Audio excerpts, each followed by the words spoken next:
Hello, I am Aniket from Tarkashastra Academy. Welcome to a new video on shortcut tricks. So in this video, we are going to look at the shortcut trick of time, speed and distance. तो पहले तो उसके लिए क्या लगेगा अपने को ये बता देता हूँ। अरे ये गड़बड़ हो गया। ठीक है, शॉर्टकट ट्रिक क्या कहती है? Speed is inversely proportional to time. We know this, है ना? कैसे रहता है? Distance is equal to speed into time.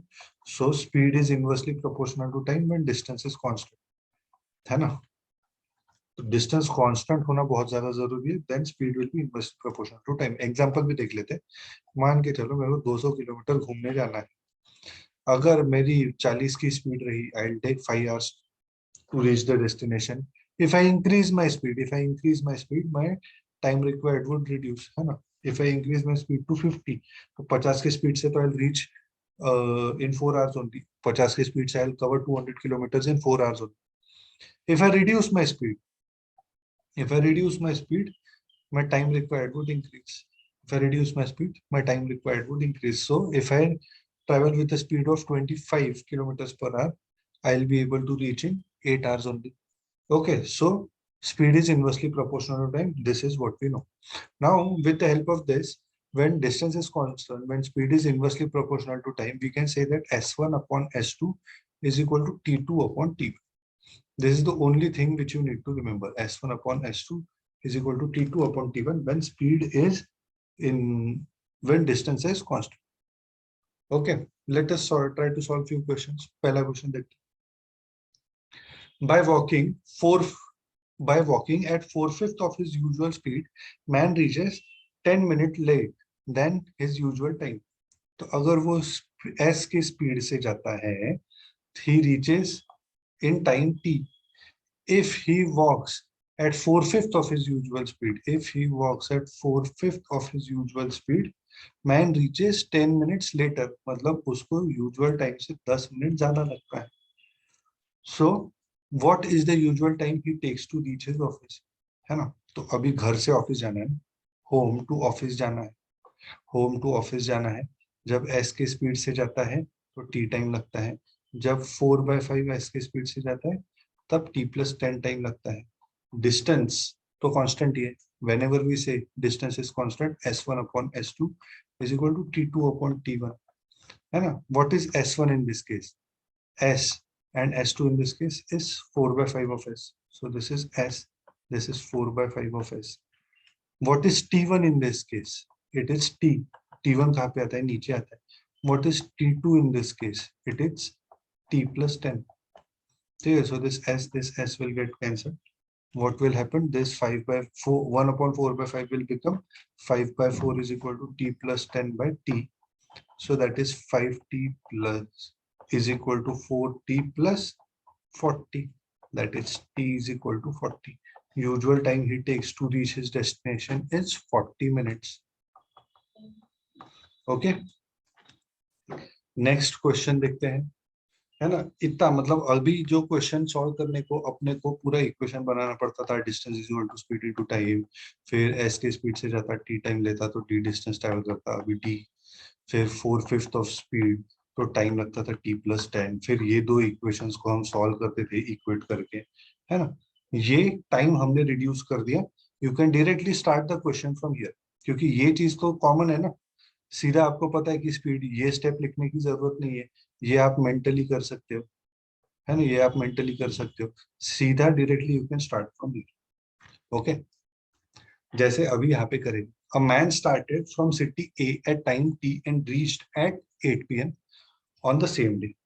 On the next day, he started his return journey at time t and reached A at 7:30 PM on the same day. The man drove from A to B and back at 20 kilometers per hour and 25 kilometers per hour respectively. Find the distance AB. अगर मैं question पढ़ते पढ़ते visualise कर सकता हूँ, तो अगर मैं बोलूँ कि यार ये 20 के स्पीड से जा रहा है तो मेरे को टी टाइम लगेगा, एंड जब 25 के स्पीड से जा रहा है तब मेरे को t-30 मिनट्स का टाइम लगेगा. एंड मैं इसको सॉल्व करके ये 20t is equal to 25t minus 300 into 25 will be 750. ये ऐसा मैं सॉल्व करके बहुत इजीली आंसर निकाल सकता हूँ, है ना? This is the power of this shortcut, कि सीधा आप विजुअलाइज कर सकते हो तो फटाक से इक्वेशन बना के कर सकते हो. बट अभी इमीडिएटली विजुअलाइजेशन पावर आएगा नहीं, तो मैं थोड़ा सा डिटेल में आपको ये बता रहा हूँ। ठीक है, he started from city A at time T, तो टी टाइम को निकला सिटी ए से, and reached B at 8 PM, यहाँ पे 8 PM पे पहुंचा। On the next day he started his return journey at time T again, ठीक है, and reached A at 7:30 PM, है ना। रिटर्न जर्नी सेम टाइम पे चालू किया, बट 7:30 PM को ही पहुंच गया। मतलब अगर यहाँ से यहाँ जाने के लिए इसको कितना टाइम लगा है, लेटर से T मिनट्स का टाइम लगा है, तो यहाँ से यहाँ जाने के लिए इसको T-30 मिनट्स का टाइम लगा होगा, है ना। T-30 मिनट्स का टाइम लगा होगा, है ना। क्यों? क्योंकि पहले वो टी टाइम पे निकलता है, मतलब सपोज करो 12 बजे निकलता है, 12 बजे से 8 बजे 8 घंटा हो गया। अभी 12 बजे से 7:30 बजे, तो 7.5 घंटा हो गया, 30 मिनट्स लेस ना। अगर वो 3 बजे निकलता है तो 5 घंटा, और यहाँ से 3 बजे निकलता है तो 7:30 बजे, मतलब 5 घंटा -30 मिनट्स, तो ये T-30 आ जाएगा। फिर हमको बोल रखा है कि man drove from A to B and back at 20 and 25 respectively, तो जाते समय उसकी 20 की स्पीड थी, वापस आते समय हमारी स्पीड थी 25 की। ठीक है, find the distance A B. अभी ये वाला जो डिस्टेंस है ए बी, ये निकाल।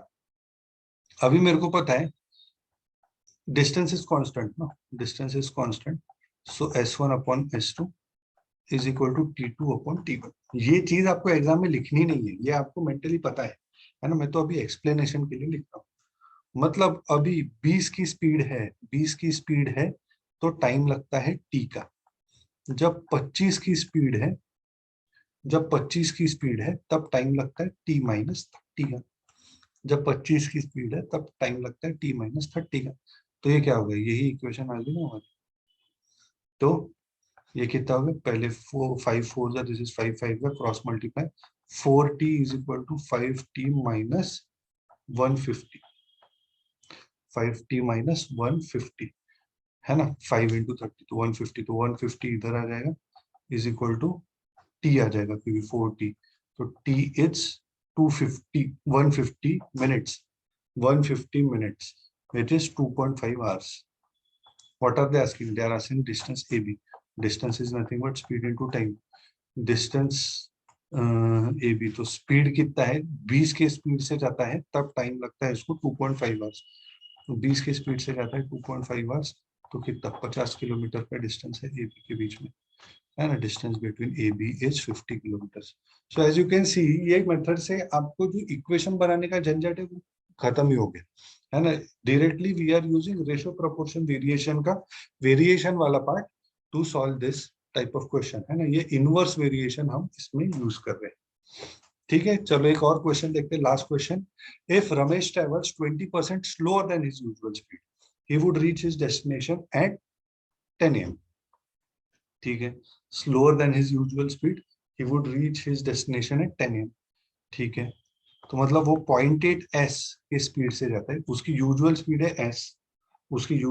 है s, एंड उसको टाइम लगता है यूजुअली t, ऐसा मान के चलो यूजुअली टाइम लगता है t।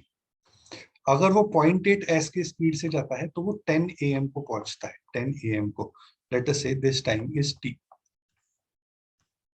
If he travels 20% faster than his usual speed, if he travels 20% faster than his usual speed, है ना। ये 20% slower मतलब 0.8 s, एंड 28% faster मतलब 1.2 s, ये आपको समझ में आना चाहिए, ये परसेंटेज का बेसिक सा कंसेप्ट है। ठीक है, if he travels 20% faster than his usual speed, he would reach his destination as at 9:40 AM। अगर 9:40 AM को पहुंच रहा है, मतलब T-20 मिनट्स ना, है ना। जब 10 बजे पहुंचता है तब टी टाइम लेता है ना। 10 बजे पहुंचता है वो टी टाइम लेता है। अभी 9:40 को पहुंच रहा है, मतलब 20 मिनट जल्दी पहुंच रहा है, तो time required will be T-20। यहाँ पे ही वुड रीच हिज डेस्टिनेशन, मतलब वो कहीं से निकल के कहीं पे जा रहा है, तो डिस्टेंस हमारा कांस्टेंट रहेगा। अगर डिस्टेंस कांस्टेंट रहेगा तो speed is inversely proportional to time, and then S1/S2 is equal to T2/T1। ठीक है, ये लिखना नहीं है ना। How will you increase your speed, अगर आप स्टेप बाय स्टेप सॉल्व करते जाओगे तो आपको टाइम ज्यादा लगेगा, and you will lose out on time, है ना। जो आपका स्पीड बेस्ड एग्जाम है उसमें आप से ये नहीं कर पाओगे, ये तो आपको मेंटली करना है ना। आपको ये समझना पड़ेगा जितना ज्यादा आप मेंटली करोगे उतना ज्यादा आपका स्पीड बढ़ते जाएगा, जितने ज्यादा स्टेप्स लिखते जाओगे उतना ज्यादा आपका स्पीड कम होते जाएगा। ठीक है, find the usual time he takes to reach his destination, ये पूछा है। पहले तो देखो 0.8 s के स्पीड से जाता है तो उसको टाइम लगता है t, 0.8 s के स्पीड से जाता है तो उसको टाइम लगता है t। ठीक है, अगर वो 1.2 s के स्पीड से जाता है तब उसको टाइम लगता है t-20। 1.2 s के स्पीड से जाता है तो उसको टाइम लगता है t-20। तो ये s कैंसिल हो गया। 0.8 upon 1.2 is nothing but 8/12, that is nothing but 2/3। 2/3, so cross multiply 2t is equal to 3t minus 60। तो 60 इज इक्वल टू t, ये 2t इधर आ जाएगा तो 60 minutes, time required is 60 minutes. This is his reaching time. This is the time when he would reach his destination. तो उसका starting time क्या रहेगा? Start time रहेगा उसका 9 AM, है ना, क्योंकि 60 मिनट्स लग रहे हैं, 60 मिनट्स लग रहे हैं टू रीच हिज डेस्टिनेशन, तो स्टार्ट टाइम रहेगा उसका 9 AM। अभी एक चीज अपने को समझनी है, जब उसको 0.8 s की स्पीड से जाता है तब उसको टाइम लगता है 60 मिनट्स का, है ना। यहाँ पे 0.8 s की स्पीड से जाता है तब टाइम लगता है 60 मिनट्स का। अगर वो यूजुअल स्पीड से जाएगा, अपने को निकालना क्या है, find the usual time that he takes to reach his destination. अगर वो यूजुअल स्पीड से जाएगा, when would he reach his destination, ये अपने को पता करना है। तो कितना टाइम लगेगा ये बताना है अपने को। तो ये s कट गया, 0.8 upon 1 is nothing but 4/5 is equal to t/60. This is 5 ones are, this is 5 12s are. So this will give me t is equal to 48. t is equal to 48, मतलब उसको 48 minutes लगते हैं usually.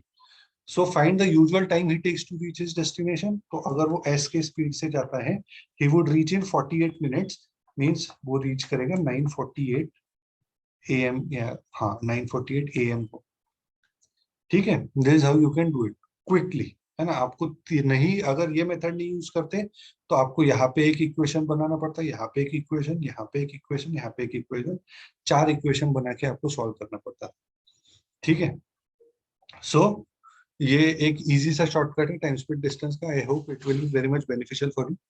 To learn more such shortcuts you can join us. We provide everything that is needed to join your dream B school.